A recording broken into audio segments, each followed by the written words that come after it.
Good morning, everybody. Thank you for having me here today. My name is Moira Grayland.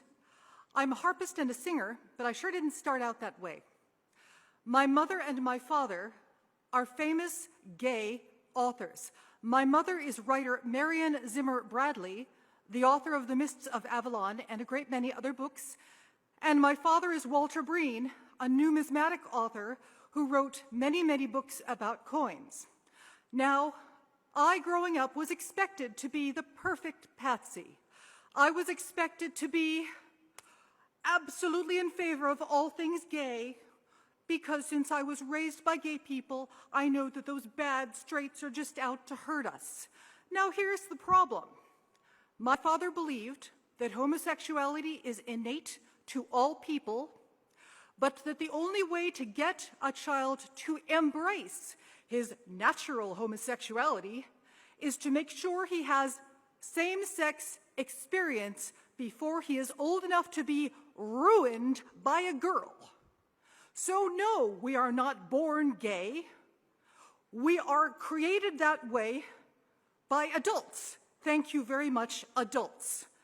As you might imagine, both of my parents used me.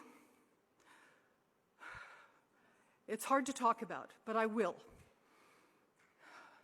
My father and mother both very much wanted me to be gay. My father went to jail because I put him there, not for what he did to me when I was 5, but for what he had been doing to other young boys since long before I was born.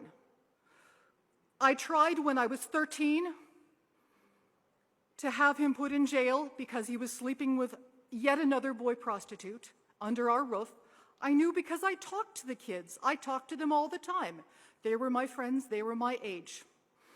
My mother and her female lover, who was with her for 20 years, did nothing. They didn't put my father in jail. They didn't make him stop. But they did have him move into their apartment, and the two of them moved home. While he was in his apartment, he had all kinds of privacy, and you can imagine what he did with that privacy.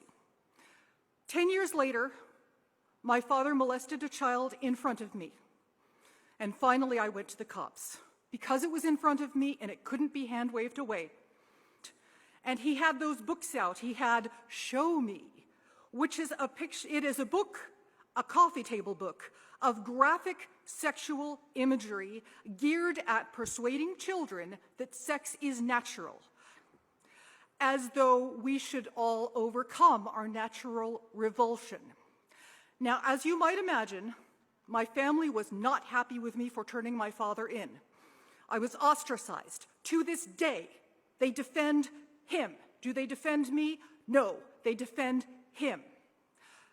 To give an idea of how hard it is to talk about these things, my mother has been dead since 1999. My father has been dead since 1993. He died in prison. He confessed. He tried to persuade the judge of the rightness of his perspective.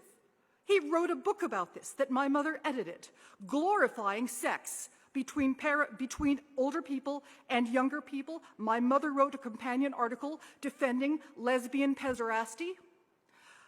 None of this should be a secret, and yet people didn't want to believe it. The only thing that they will believe is court testimony, and what is so little known is that the philosophy in the gay movement is very different than the philosophy in the rest of the world. The fundamental difference is this. Gay people believe that sex is good, all sex, all the time, between all people, and more sex will make everybody happy. Is that true? No! No, it is not true. Again, my name is Moira Grayland. I'm very easy to find online. Did I grow up churched? Not on a tintype. I was raised to believe that all you Christians are bad and trying to make everybody limited, and we're evil and we hate gay people and so forth and so on. No. I wrote my story. I put it online. It can be found. It's called The Story of Moira Grayland, and it tells my story about my parents. I was nominated for a Hugo. I didn't win, and it's just as well I didn't go to their place because at the Worldcon, I was called a bigot. Of course I'm a bigot. Being the child of gays and seeing this for myself day after day, what could I possibly be but a bigot? All of my friends are gay prostitutes. All of my friends are being given drugs by my father. Of course I'm a bigot. What else could I possibly be? Could I be a child who is living in hell?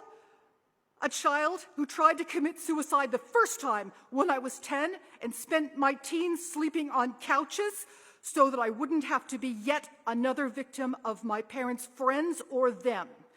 In any case, my father went to jail, continuing to believe as he believed. I left California and wrote my book, which is called The Last Closet. The Last Closet will be out before Christmas. Thank you so much for listening to me. God bless you all.